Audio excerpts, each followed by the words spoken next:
What's up YouTube, and welcome to my pickups video for the month of August 2024. As always, did some travel this month. Both of them were work-related trips, and went to Oklahoma City this past week, and also went to the northern Chicago burbs for a trip about mid-month this month. Both of those trips I had minimal time to do some game hunting, but did find one thing cool at both of those stops. And then the other thing I got this month was really just a nice expansion of a key piece of my magazine collection. Pretty much overall kind of a light month compared to last month, especially with having a con mixed in there. But I also know September is going to be pretty wild because I have the Portland Retro Gaming Expo coming up along with some other work travel. So probably good to have a little bit of a breather this month in between last month being heavy and then this coming month probably going to be pretty wild as well. So that being said, let's go ahead and talk about the stuff I got on my trips as well as in the mail. So the first thing I got was within this last week, within the Oklahoma trip, and I visited two independent game stores in Oklahoma City that I had never been to either one. One of them had some nice stuff. It seemed like they had a lot of high-end things like Neo Geo that you don't, like actual AES cartridges and stuff like that you don't typically see in stores. But ultimately nothing really I had on my want list at that location. And then the other store I went to had a pretty wide selection as well. The owner there was super friendly and ended up talking for quite some time. And one thing in the case there did catch my attention. So one thing I liked about that store is that they did sell loose boxes and loose manuals. And he had a loose box for this game on the Super Nintendo, Super Double Dragon. I have a nice cartridge of this already, so there was no reason to buy the whole thing altogether. I did realize I do need to get the manual for this. I thought I had one at home, but when I got back I realized I didn't. So I'm going to try to get one of those on eBay here in the next week or so, if nothing else. But nice, pretty clean box for this. The Double Dragon series is kind of hit or miss. I think the Super Nintendo game is not really one of my favorites, but it's okay. I didn't actually play it back in the day, so I don't have a whole lot of nostalgia for it. But once I got it a few years ago, I did play it for a few hours, I remember. So definitely nice to have a box for this game in the series, and not one that I hear a whole lot of people talking about. So nice little upgrade for my Super Nintendo collection. And then speaking of upgrades for Super Nintendo, that was my other big purchase of the month. This came from the Chicago trip, and I visited a chain store that is primarily located in Illinois and Indiana that I've run into. We don't have them back home at St. Louis, but their prices can be kind of hit or miss. Sometimes you really can score in them. Sometimes they are kind of crazy with their prices. This game was not cheap, but I really bought it based on condition, and I have never seen one this nice, and so I figured I'd better just go ahead and jump on it. So this one was an upgrade. It was a game I just had cartridge only for Super Nintendo, and I got a really nice complete copy at the store. It is a shooter for the Super Nintendo by Atlas, of all people, and I don't know exactly how you're supposed to pronounce this. It's either Blazon or Blazion. The Z is like uppercase, so you kind of make it think it relates to Xeon and robots and things like that, which I'm pretty sure it does. But this was a very early shooter for the Super Nintendo. I think it came out probably the first year of the Super Nintendo in the US. And then it also was actually a version of a little-known arcade game by the same name, which I have never seen the arcade game anywhere, but it did actually exist in some markets at least. Cool artwork on the box, and I've owned the cartridge, like I said, for many years, and I've always thought this game was so meh. Because I primarily wrote it off before as a R-type clone that moves very, very slow, probably due to the limitations of the Super Nintendo hardware partially, and then also partially because it being a very early release, they probably didn't know how to program it, or they rushed it to market, one of those cases. Came out for the Super Famicom as well, and what I read was that even some more things got chopped out of the US release, such as like a nice exit scene at the end of the game, like they just made it a simple game over screen. So why they cut things like that out, I don't know, but that being said, now that I got another copy of this, I decided to dig in a little bit deeper, and actually I see some redeeming qualities of this game. Not saying it's a classic by any means, but it has some pretty cool stuff going on that I didn't realize my first time I played it years ago. I kind of would liken it to the avenging spirit of shooters, and what I mean by that is it actually has an element of ship possession that you can do, whereas certain enemy ships that you shoot, you can actually take over their likeness and then take on their powers to shoot down other things. So that comes very in handy with some of the levels in this that are very long and drawn out, and sometimes you need those extra powers to get through that your wimpy little stock ship can't really do.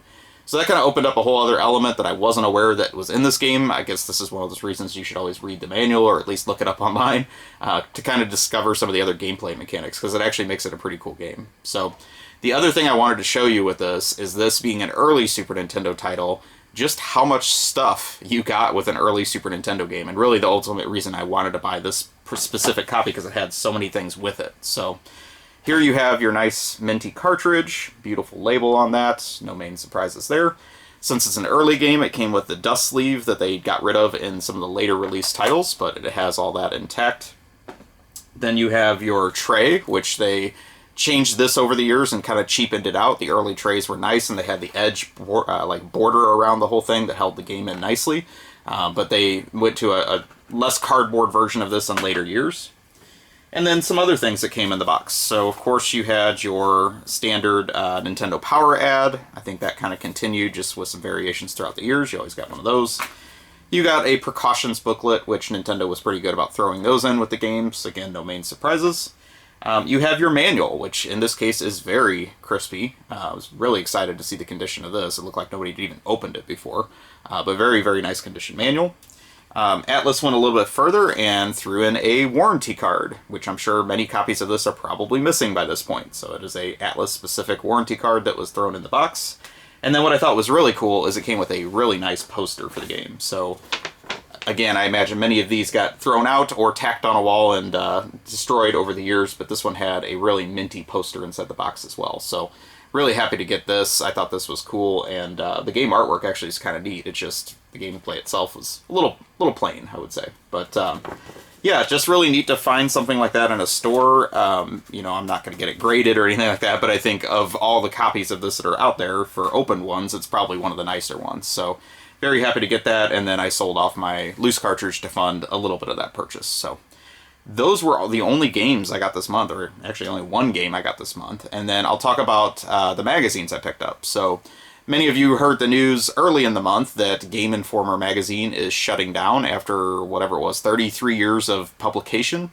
Kind of personally sad for me. You can watch my video I posted a few weeks ago of the first issue of Game Informer and kind of the story of how it got its start with a subsidiary of Funko Land, or Funko Incorporated. So I am like accelerating my efforts to complete my 90s set of Game Informers. I'm not going for a full set of Game Informers. It's just too much clutter to have around the house. But I would like to have all the issues from the 90s, and I'm getting pretty darn close at this point. So kind of went aggressive on these, bought several issues over the month, all online, and unfortunately all from separate sellers, so I didn't really save any money on shipping with these. But filling in some holes on my collection and getting pretty close to having the set of everything 90s for the magazine. So first one of these I'll show you is from March and April 1994. This is when the magazine was still only a bi-monthly publication. It started quarterly, it went bi-monthly, and then ultimately to monthly, that we know it as. And the issues were still pretty thin at that point, but they really had developed their style even early on that they used for primarily the most of the 90s.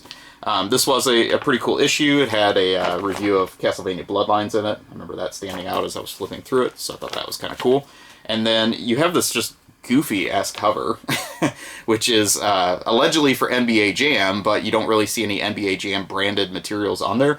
And that's actually Andy, who was the editor-in-chief of the magazine for many, many years, posing on the cover in his early days. So you could see it was a pretty homegrown magazine. At this point, it wasn't super professional by any means, with sticking one of their editors on the cover. And probably this issue didn't sell too well in the newsstand because of that, but kind of funny.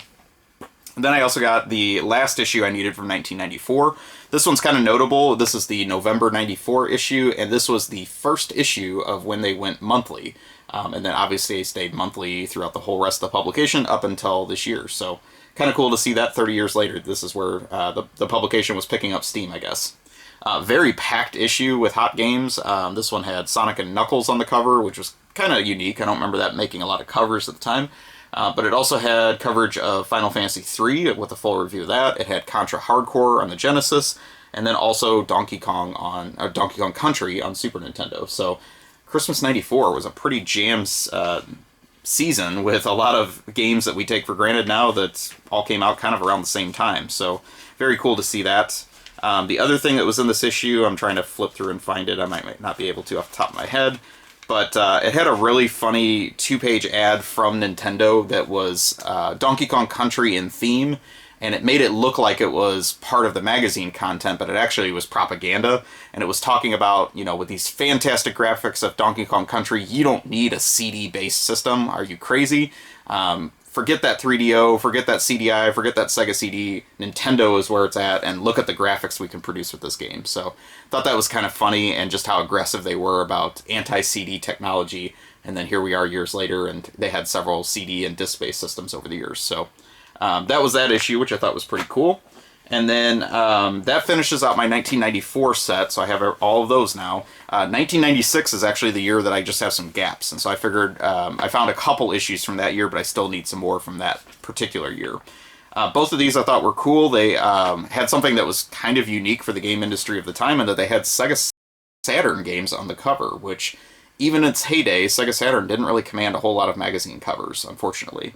But very cool. This one has Panzer Dragoon 2 or Zwei on the cover, which is a great game. And then some other Saturn stuff. Night Warriors, Baku Baku were featured in this one too. And then you still had kind of the tail end of the 16-bit games being covered as well. So nice era, and some cool cover on that one as well. And then what's interesting is the next month was another Saturn cover, which very surprising, because again, Saturn didn't get that much love back in the day. But this was a Legend of Oasis cover. Again, kind of a neat one. Not a game I played a ton, but I liked it that it's a part of the Beyond Oasis series, and kind of a link to that. Had some other stuff, just kind of what was going on in E3 that year. I think this was the year that E3 was in Atlanta.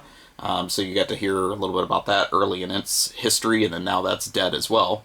But very cool, and again, just a good year for the magazine. They started to get kind of more of their voice by this point. I enjoyed reading all these. I think they actually hold up a lot better than a lot of the early 90s magazines. A lot of them were just very juvenile in their writing style. These, I would say, at least were more of a teen audience on up, as far as who they would appeal to. So a little bit more mature as far as like the content and things like that they were covering, and they just really covered a lot of games of the era that a lot of other magazines skipped. So very cool to see that, and just seeing Saturn games on the cover. But that about does it. Like I said, it wasn't really a whole month, big month for finds. I don't think I got anything locally this month, so hopefully next month we'll see some different things, and then of course got a con on the horizon as well. So thank you very much for watching. Please take a moment, like, comment, subscribe, let me know what you think, and I will talk to you soon. Have a great day or night, wherever you are.